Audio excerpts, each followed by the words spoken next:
सतनाम साहिब बंद की सभी भक्त आत्माओं को, सभी साधु संत समाज को। आज हम इस वाणी के माध्यम से, सदगुरु की सच्ची वाणी के माध्यम से आपको बतलाएंगे शब्द का महत्व क्या होता है। साहिब कहते हैं संतो शब्द साधना कीजिए, मतलब संतो शब्द साधना कीजिए, कहते हैं शब्द की साधना करो, यानी शब्दों को साधो। ठीक है, अच्छे से समझना कौन से शब्द को साधना है, कौन से शब्द को नहीं साधना। संतो शब्द साधना कीजिए, ठीक है, साहब ने समझाया। फिर कहते हैं जाहि शब्द से राम प्रकट भय सोई शब्द गहि लीजिए।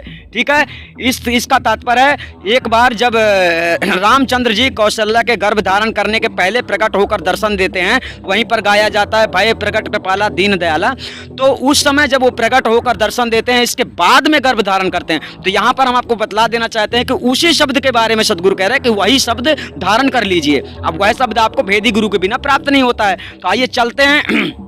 साहिब कह रहे हैं शब्द साधना कीजिए। ठीक है, जैसे कोई पत्थरों की, मूर्तों की, पेड़ों की साधना करता है, पूजा करता है, पाठ करता है, तो साहिब कह रहे हैं शब्द साधना कीजिए। आगे चलते हैं। साहिब कहते हैं शब्द ही गुरु शब्द सुन शिष्य भय शब्द ही बिरला बूझे। यहाँ पर कहते हैं शब्द से गुरु बन जाता है कोई, और शब्द ही सुन के कोई शिष्य बन जाता है। ठीक है, फिर कहते हैं शब्द ही बिरला बूझे। फिर साहिब कह रहे हैं कि शब्द को ही बिरला इस संसार में पहचान पाता है कि इसका सार सही क्या है। ठीक है, आगे चलते हैं। फिर साहिब कहते हैं सोई गुरु सोई शिष्य महात्म अंतर्गति जही सूझे। इस संसार में अब साहिब कह रहे हैं कि वही गुरु हो सकता है और वही सच्चा शिष्य होता है, वही सच्चा महात्मा होता है जिसको अंतर्गति यानी आत्मज्ञान हो जाता है। आत्मज्ञान हो जाता है जो सत्य को धारण कर लेता है, असत्य का त्याग कर लेता है। यहाँ पर ठीक से समझिए, आपने बूझ लिया यानी आपने समझ लिया, धारण कर लिया तो आपके समझने का सार है। आपने सुन के समझ लिया, करते उल्टा हो तो मतलब बेकार है। आगे चलते हैं। शब्द ही सुन सुन भेष धरत हैं शब्द करें अनुरागी सठ दर्शन सब शब्द कहत हैं शब्द करें बैरागी। अब यहाँ पर शब्द कहता है शब्द को ही सुन सुन के सब लोग भेष धरते हैं।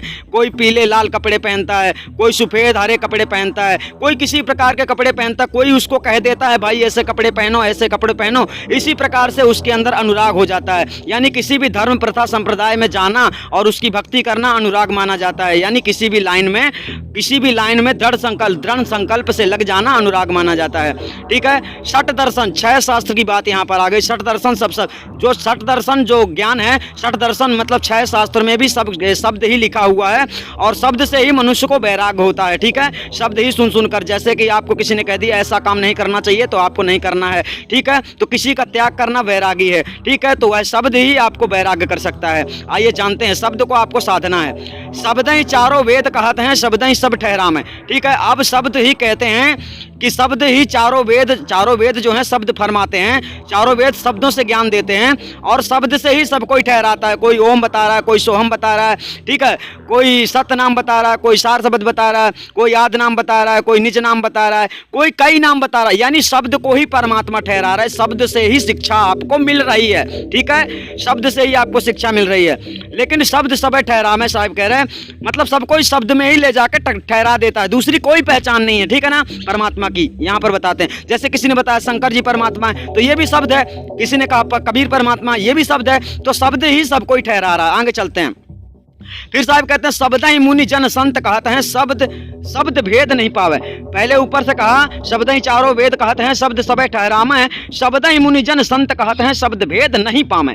अब यहाँ पर शब्द ही मुनि जन, तो इस संसार में जितने योगी महात्मा हैं, जितने भक्ति भाव में लगे हुए हैं, तो ये सबको शब्द ही कहते हैं। फिर साहब कहते हैं शब्द भेद नहीं पावे। यहाँ पर संत की बात किसकी आ गई? यहाँ पर जो सत्य मार्ग पे चल रहे हैं, सत्य की शिक्षा देते हैं, उनकी बात कर रहे हैं कि सत्य सब पहले जब तुम सत्य पे चलना सीख जाते हो, सत्य को ढूंढने लगते हो, सत्य को खोजने लगते हो, तब आपको संतों की कृपा होती है। तो पूर्ण संत वे माने जाते हैं जो गुरुगद्दी में बैठे हुए होते हैं। ठीक है, और संत आप लोग भी माने जाएंगे जब आप सत्य को धारण कर लेते हैं, सत्य को स्वीकार कर लेते हैं, सत्य मार्ग पर चल पड़ते हैं। ठीक है, शब्द ही मुनिजन संत कहते हैं शब्द भेद नहीं पावे। ठीक है, मतलब आप लोगों को शब्द भेद नहीं मिलता है। जो ज्ञानी लोग प्रचार कर रहे हैं, पाखंड कर रहे हैं, गलत कर रहे हैं, अलग शिक्षा दे रहे हैं अपनी, यानी आप लोगों को भ्रमित कर रहे हैं, तो यहाँ पर शब्द कह रहा है कि शब्द भेद नहीं पावे। अब आगे चलते हैं। शब्द ही माया जग उपजाया शब्द ही केर पसारा, कहाँ है कबीर, जहाँ शब्द होता है तौन भेद है न्यारा। आइए चलते हैं, शब्द ही माया। ठीक है, इस संसार में जो कुछ आपको दिख रहा है उसी शब्द रूपी माया ने सब कुछ यानी सब कुछ उत्पन्न किया है। यह सब कुछ उसी का पसारा हुआ है। ठीक है, उसी ने घट घट, हमने बताया था एक बार, वाणी बोली बोले अधर में बुलवारे, है ना। तो उसी शब्द से सबकी उत्पत्ति हुई है साहब कहते हैं। परंतु फिर कहते हैं कि जहाँ से वह शब्द होता है वह स्वयं से जहाँ है, वह जिस तरह से स्वयं से है, वही भेद जानना सबसे अलग बात है, यानी न्यारा है, यानी सबसे अलग है, वही भेद न्यारा है। और आपको वही भेद, भेद का मतलब होता है जो गुप्त है, तो उसे गुप्त को जानना है, आपको गुप्त को जानना है। ऐसा नहीं है कि गुप्त, आप जो इस संसार में लोग हैं आपको विधि विधान बता के फुर्सत हो जाते हैं, अरे कौन सा विधि कौन सा विधान। गुरु संसार में बड़ा होता है, गुरु से बड़ा कोई नहीं होता है। जब आपको गुरु मिल गया, शब्द नहीं मिला, ज्ञान नहीं मिला, तो फिर कौन देगा इस संसार में, बताइए आप। तो आप लोगों को भ्रमित किया जा रहा है। यानी कि ये वाणी शब्द का महत्व तो आपको समझाएगी ऊपर से लेकर नीचे तक। वही शब्द की प्राप्ति आपको निश्चित रूप से करना है जिस शब्द की बात यहाँ पर आ गई है। तो बात तौन भेद है न्यारा, शब्द की बात हो गई। अब यहाँ लास्ट में चलता है, कहाँ है कबीर, जहाँ शब्द होता है तौन भेद है न्यारा।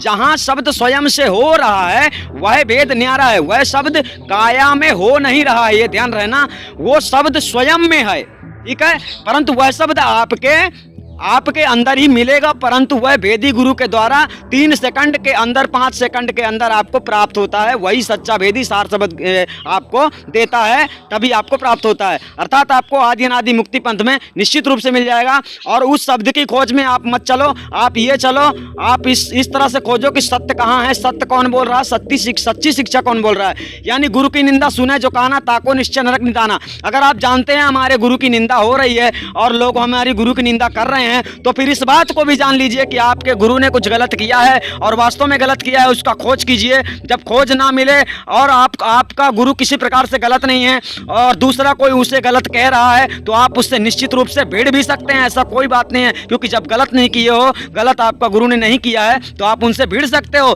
इसीलिए साहिब का आदेश है कि सच्चे सत्य के साथ रहो। अगर गलत के साथ रहोगे तो आपको भी गालियां खाने को मिलेगी और आपको शर्मिंदगी से जीवन जीना पड़ेगा। परंतु आदि अनादि मुक्ति पंथ में जो आ गया उसके साथ ऐसा नहीं होगा, क्योंकि आदि अनादि मुक्ति पंथ का गुरु हो या शिष्य, अगर उसको कोई गलत बोलता है तो सीधे कॉलर पकड़ सकता है।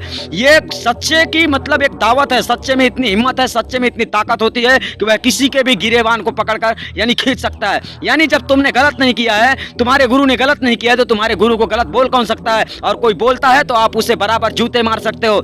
इसी प्रकार का ज्ञान आपको आदि अनादि मुक्ति पंथ से प्राप्त होता है। यहाँ जुड़ने के बाद में आपके साथ आपको कोई बुरा साबित नहीं कर सकता है। यानी आदि अनादि मुक्ति पंथ का गुरु इस प्रकार से है कि किसी भी प्रकार से आपको गलत शिक्षा नहीं देगा और आपको भ्रमित नहीं करेगा, यानी आपको पूर्ण मुक्ति मार्ग में ले जाएगा। और आदि अनादि मुक्ति पंथ के जो भी गुरु संत महात्मा कभी भी होंगे आज से लेके तो आने वाले समय तक, उसे बुरा कहने वाला अगर कोई होगा तो उसे मारा जाएगा, यानी वह मार खाएगा। क्योंकि ऐसे शिष्यों को शिक्षा दी जाएगी कि जब गलती नहीं होगी तो तुम्हें शर्मिंदगी जरूर महसूस होगी अगर गुरु को गलत कहा जाएगा, लेकिन गुरु में अगर सत्यता तो आप किसी को भी मुंह तोड़ जवाब दे सकते हैं। लेकिन अगर आपका गुरु सच्चा नहीं है वास्तव में, तो आपको सर झुका के जीना पड़ेगा। और जीने की बात तो अलग है, लास्ट में 84 भी आपको जाना पड़ेगा कि मनुष्य पर तुमने भरोसा किया था, सत्य बोलने वाले को नहीं खोजा था, सतगुरु को नहीं खोजा था, इसलिए फिर से 84 जाना पड़ेगा। अर्थात ध्यान रखिए।